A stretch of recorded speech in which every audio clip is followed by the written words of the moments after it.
గురుగారు ఇప్పుడు రెంట్ హౌస్‌లో ఉన్నవారు వరలక్ష్మి వ్రతం కానీ ఇంకేమైనా వ్రతాలు చేసుకోవాలనుకుంటే ఆ పుణ్యం అనేది ఎవరికి దక్కుతుందంటారు? అంటే ఓనర్‌కా లేకపోతే వ్రతం చేసుకున్న వాళ్ళకే అవును. అనా? ఎట్లా ఇప్పుడు వ్రతాలు ఇవన్నీ ఎందుకు చేస్తారమ్మా? వ్రతాలు చేసేటప్పుడు there are recitation of certain shlokas అసలు శ్లోకాలు ఇవన్నీ చదువుతూ ఉంటారు కదా! శ్లోకాలు, మంత్రాలు వాటికి సంబంధించిన అన్నీ చదువుతూ ఉంటారు కదా! ఆ చదవటం వల్ల ఉత్పన్నమయ్యేటటువంటి వైబ్రేషన్స్ అంతటా పరుచుకుంటాయి. మీరు ఒక పోర్షన్‌లో రెంట్‌కున్నా సరే, మీరిక్కడ చేసుకుంటే దీని ఇంపాక్టు ఆ ఒక్క పోర్షన్ వరకే ఉండదు. అది మిగతా పోర్షన్స్‌కి ఆ స్థలము, ఆ క్షేత్రము అక్కడంతటా వ్యాపిస్తాయి. సో, నేచురల్‌గా వాళ్ళందరికీ బాగానే ఉంటుంది. మనం వ్రతం చేసుకున్నాం కాబట్టి మన వరకే అనుకోవటానికి వీల్లేదు. కానీ ఇందులో సర్టెన్ నెగెటివ్ థింగ్స్ కూడా ఉంటాయి మళ్ళీ. అది నేను చెప్తే బాగుండదు. పాజిటివ్ ఉంటాయి, నెగెటివ్ ఉంటాయి. ఈ వ్రతం చేసుకున్న వాళ్ళు కొన్ని నియమాలు పాటిస్తారు. ఆ పక్కన పోర్షన్‌లో వాళ్ళు ఆ నియమాలు పాటించకపోవచ్చు. కాబట్టి వాళ్ళకి ఒక్కోసారి నెగెటివ్ కూడా అయ్యే అవకాశం ఉంది. ఇప్పుడు ఇక్కడ ఉండేవాళ్ళు వీళ్ళ వరకే పరిమితం అనుకొని చేసుకుంటారు ఇది. సో, ఈ వైబ్రేషన్స్ స్ప్రెడ్ అయినప్పుడు ఈ నియమాలు ప్లస్ వైబ్రేషన్స్, నియమపాలన ప్లస్ వైబ్రేషన్స్ అది పూజా ఫలితం, వ్రతఫలం. నియమాలు లేకుండా ఉంటారు కొంతమంది. అంటే వాళ్ళ ఇంట్లో చేసుకుంటున్నారు. మనం ఎందుకు నియమాలు న్యాచురల్లీ కదా!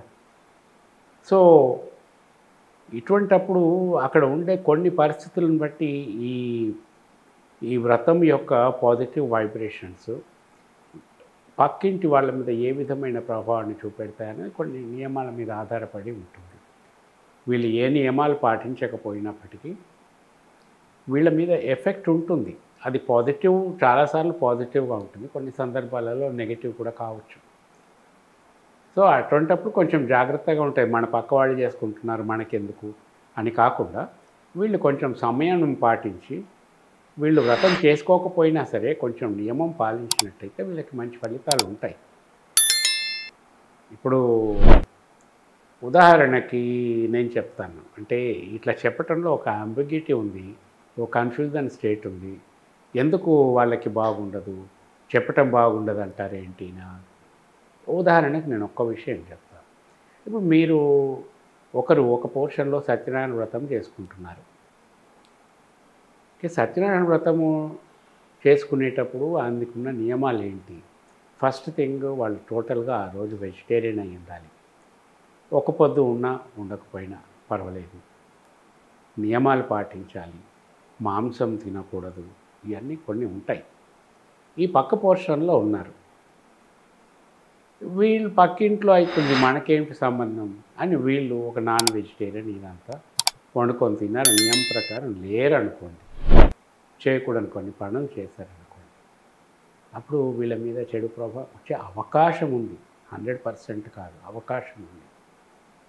ఇట్లా నియమపాలన లేకుండా ఉండి మాంసం తిని ఇదంతా చేసి మళ్ళీ వాళ్ళ దగ్గరికి వెళ్ళి సత్యనారాయణ ప్రసాదం తీసుకొని తిన్నారనుకోండి, ఇంకా తప్పకుండా చెడు ఫలితాలు ఉంటాయి.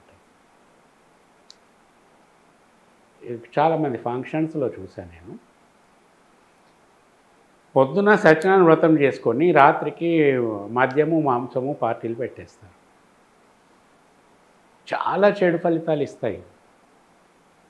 ఒక గృహప్రవేశం కావచ్చు, ఒక పెళ్ళి కావచ్చు, ఏదన్నా కావచ్చు. వాళ్ళు వైభవంగా మధ్యాహ్నం వ్రతం చేసుకొని ఆ పీట కదిలించిన తర్వాత ఇంక నియమాలేమీ లేకున్నా పర్వాలేదు అని చెప్పేస్తారు. మళ్ళీ సత్యనారాయణ వ్రతానికి మద్యము, మాంసానికి చాలా దగ్గర రిఫ్లెక్షన్ ఉంటుంది. అంటే కాంట్రడిక్షన్. వ్రతం చేసుకున్నప్పుడు ఎప్పుడు కూడా మద్య, మాంసాలు తీసుకోవటానికి వీల్లేదు. ఆ రోజు, ఆ రాత్రి. ఆ తర్వాత రోజు ఎవరిష్టం వాళ్ళది. ఇట్లా ఫంక్షన్స్ చేసేవాళ్ళు కూడా ఉన్నారు. ఇటువంటి చాలా చెడు ఫలితాలు ఇస్తాయి.